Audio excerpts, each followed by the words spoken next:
নমস্কার, সকলকে স্বাগত জানাই সমৃদ্ধ অফিসিয়াল 3.0 আরও একটি নতুন ভৌতিক গল্পের ভিডিওতে।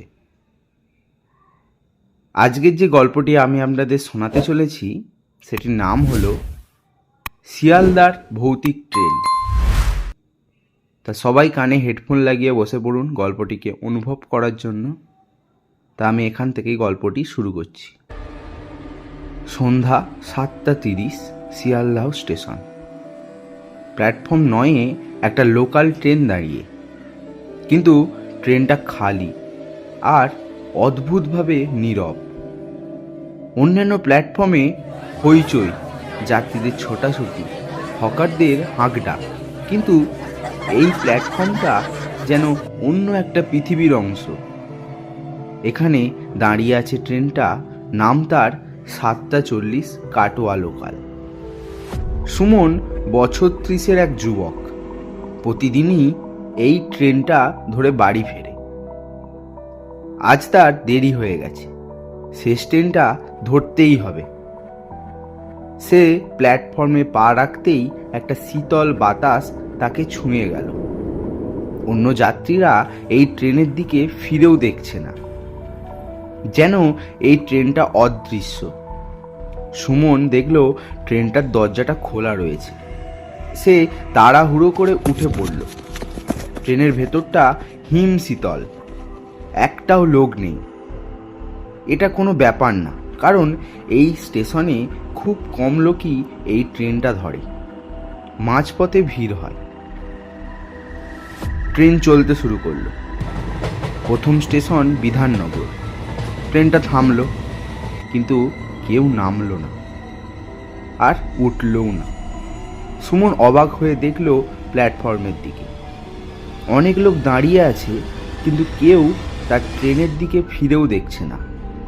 সে ভাবল হয়তো ট্রেনটা নির্ধারিত সময়ের আগে ছেড়ে দিয়েছে, তাই যাত্রীরা তৈরি হতে পারেনি। ট্রেন চলতে থাকলো। একটার পর একটা স্টেশন পার হয়ে যাচ্ছে, কিন্তু কোথাও কেউ নামছেও না বা উঠছেও না। ট্রেনের ভেতরে একটা অদ্ভুত ঘড়ির শব্দ শোনা যাচ্ছিল, যা টিকটক টিকটক করে আওয়াজ করছিল। সুমনের বুকটা ধড়ফড় করতে শুরু করল। সে বুঝতে পারল কিছু একটা ভুল হচ্ছে তার সাথে। ট্রেনের ভেতরের বাতাসটা আরও শীতল হয়ে গেছে। সে দেখতে পেল জানালার কাঁচে একটা অস্পষ্ট মুখ, যেটা তার দিকে তাকিয়ে হাসছে। সৌমেনের মাথায় একটা ভয়ঙ্কর চিন্তা এলো। সে হঠাৎ বুঝতে পারল এই ট্রেনটা অন্য এক জগতে চলছে। সে উঠে দাঁড়ালো এবং পাগলের মতো ট্রেনের দরজা খুলে চেষ্টা করল, কিন্তু দরজাটা তাও রয়েছে বন্ধ। সে ধাক্কা মারতে লাগলো, খুলুন খুলুন। তার চিৎকার ট্রেনের নীরবতাকে আরও ভয়ঙ্কর করে তুলল। হঠাৎ একটা কণ্ঠস্বর তার কানে এলো, কোথাও যাবেন না সুমন, আপনার যাত্রা মাত্র শুরু হয়েছে। সে ঘুরে দেখল তার সামনে একজন বৃদ্ধা দাঁড়িয়ে আছে। তিনি ট্রেনের একজন যাত্রী। তার মুখটা ফ্যাকাশে আর চোখ দুটি গর্তের মতো অন্ধকার। সুমন আতঙ্কে কেঁপে উঠল। আপনি কে? সুমন জিজ্ঞাসা করল। বৃদ্ধা হাসলেন।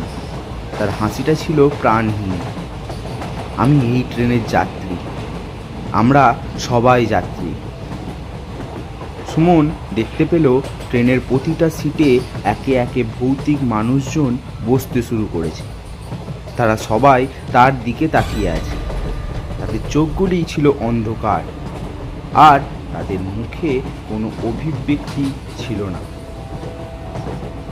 বৃদ্ধা বললেন, আমরা অনেক দিন ধরে এই ট্রেনে ভ্রমণ করছি, আপনিও এখন আমাদের সঙ্গী।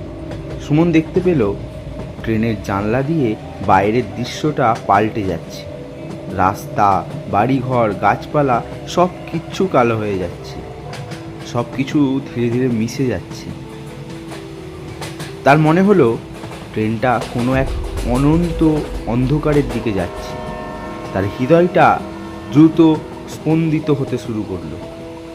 হঠাৎ ট্রেনটা থেমে গেল, সব আলো নিভে গেল, আর সব কিচ্ছু অন্ধকার হয়ে গেল।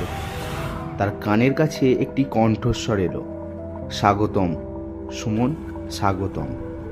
পরের দিন সকালে শিয়ালদা স্টেশনে একজন যুবককে অজ্ঞান অবস্থায় পাওয়া গেল। তার মুখটা ছিল ফ্যাকাশে এবং তার চোখ ছিল এক গভীর ভয়। কিন্তু কেউ জানতো না সে সারা রাত কোনো ভৌতিক ট্রেনে ভ্রমণ করেছে। তার গল্প বিশ্বাস করার মতো কেউ ছিল না। সে শুধু তার হাতে লেখা একটি চিরকুট নিয়ে অজ্ঞান অবস্থায় পাওয়া গিয়েছিল। চিরকুটে লেখা ছিল 7:40 কাটোয়া লোকাল, শেষ ট্রেন। তা এই ছিল আমার গল্পটা। সবাই কমেন্টের মাধ্যমে জানিয়ে দিন গল্পটা কেমন লাগলো, এবং ভিডিওটিকে একটি লাইক করে আমাদের চ্যানেলটিকে সাবস্ক্রাইব করে বেল আইকনটিকে অলে প্রেস করে দিন, যাতে আমার শেয়ার করা প্রত্যেকটি গল্পের নোটিফিকেশান আপনার কাছে আগে পৌঁছাতে পারে। আপনাদের কাছে যদি এই ধরনের আরও গল্প থেকে থাকে তাহলে আপনারা আমার ডেসক্রিপশনের মাধ্যমে, আমার ফেসবুক আইডি অথবা আমার ইনস্টাগ্রাম আইডির মাধ্যমে আমাকে সেই গল্পটি পাঠিয়ে দিতে পারেন। আমি চেষ্টা করব সেই গল্পগুলিকে গুছিয়ে বলার আমার ইউটিউব চ্যানেলেতে। আজকের গল্পটা এই পর্যন্তই। দেখা হচ্ছে আবার পরের একটি ভৌতিক গল্পের ভিডিওতে।